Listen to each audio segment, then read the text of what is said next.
আকাশে একটু বিদ্যুৎ চমকালেই ইলেকট্রিসিটি চলে যায়। একে তো অন্ধকারে পড়তে হয়, তার উপরে বর্ষার পানি।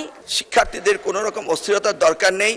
আমরা কি শিক্ষাবর্ষের সময়টাকে একটু আগাতে পারি না অথবা পিছাতে পারি না? এক্সামিনেশনের মান্থ হবে ডিসেম্বর এন্ড জানুয়ারি। এইচএসসি পরীক্ষা বর্ষা মৌসুমে হয় এবং এইটাতে বারবার শিক্ষার্থীরা চরম দুর্ভোগে পড়েন এবং অতিবর্ষণ, জলাবদ্ধতা, বন্যা পরিস্থিতি এবং বৈরী আবহাওয়ার কারণে প্রায় প্রতি বছরই 2025 থেকে শুরু করে চলমান অবস্থায় এইচএসসি পরীক্ষার্থীরা অত্যন্ত সংকটাপন্ন অবস্থায় পরীক্ষা দেন। পাশাপাশি তাদের সংকট দুইটা, একটা হচ্ছে আকাশে একটু বিদ্যুৎ চমকালেই ইলেকট্রিসিটি চলে যায়। একে তো অন্ধকারে পড়তে হয়, তার উপরে বর্ষার পানি ঘর দরজায় অনেকে ঢুকে যায় এবং শহরে যারা আছি আমরা হয়তো অতটা উপলব্ধি করতে পারি না, কিন্তু গ্রামের অবস্থা খুবই করুণ। কেউ নৌকা দিয়ে কিংবা ভ্যানে চড়ে পরীক্ষা দিতে আসে, কেউ আবার হাঁটু পানি, কেউ কোমর পানি মারিয়ে আসতে হয়, যার ফলে তাদের এই সময়ে কাপড় চুপড় সহ সমস্ত কিছু ভিজে যায় এবং শিক্ষা উপকরণগুলো, কলম পেন্সিল যেগুলো তারা নিয়ে আসে, হুচুট খেয়ে পড়ে সেইগুলোও ভিজে যায়।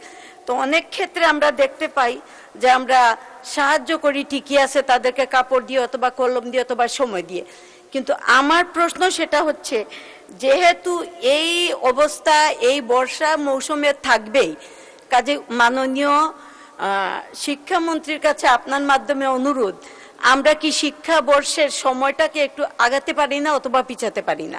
ধন্যবাদ আপনাকে। ধন্যবাদ আপনাকে, ধন্যবাদ মাননীয় সংসদ সদস্যকে।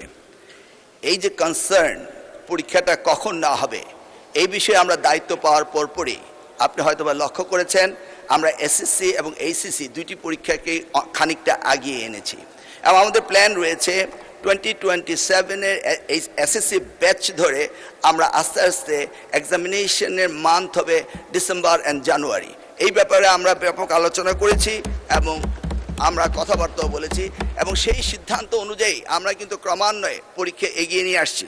আমরা জানি মনসুন সিজনে পরীক্ষায় এই ধরনের জটিলতার সৃষ্টি হয়, সেটা মাথায় রেখে এবারও আমি এক মাস এগিয়ে এনেছি, পিছনের দিকে এনেছি, যেন আমরা এই সিজনের বাইরে চলে যাই। সেই সময় অনেক আপত্তি হয়েছিল, বলা হচ্ছিল কেন আমি এগিয়ে নিয়ে আসছি। আনার একটি মাত্র কারণ ছিল এইটি, কিন্তু অপরদিকে আমাকে সিলেবাসও দেখতে হবে যে সিলেবাস কাভার হচ্ছে কিনা, সেই জন্য আমরা চাইলেও পারছি না। সব কিছুকে অ্যাডজাস্ট করতে হলে it needs a little bit time. আমরা আবার বলছি বেসলাইন হিসেবে 2027-এর এসএসসিকে টার্গেট করে আমরা ক্রমান্বয়ে পরীক্ষাগুলোকে এগিয়ে আনতে চেষ্টা করছি।